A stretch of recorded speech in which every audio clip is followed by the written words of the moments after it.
बिस्मिल्लाहिर्रहमानिर्रहीम। अस्सलाम वालेकुम। पहले दुबई में आप लोग प्लास्टिक सर्जरी वगैरह नहीं करवा सकते थे, ब्यूटी प्लास्टिक सर्जरी होती थी, दांत का ऑपरेट होता था, वो भी बंद था कोरोना की वजह से।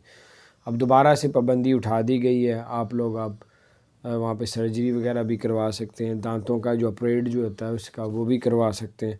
तमाम इस तरह के जितने भी इलाज थे, सर्जरी वगैरह थी, कोरोना की बीमारी को फैलने को रोकने के लिए वो ऐसी तमाम चीज़ें बंद की हुई थी। अब वो दोबारा पाबंदी उठा दी गई है। दोबारा जिन्होंने अब ये करवाना है, जैसे कोई नकली जो है वो बाल भी जो है वो लगवाते थे प्लास्टिक के, या कुछ ऐसी सर्जरी बालों की भी करवाते थे। दोबारा ये सब तो पाबंदियाँ जो लगी हुई थी, तमाम पाबंदियाँ उठा दी गई हैं। अपना ख्याल रखें। अगर आपने हमारे चैनल को सब्सक्राइब नहीं किया, जो सब्सक्राइब कर दें, बेल आइकन प्रेस कर दें ताकि नई सी अपडेट्स आप तक पहुँचती रहें। अस्सलाम वालेकुम रहमतुल्लाहि व बरकातहू।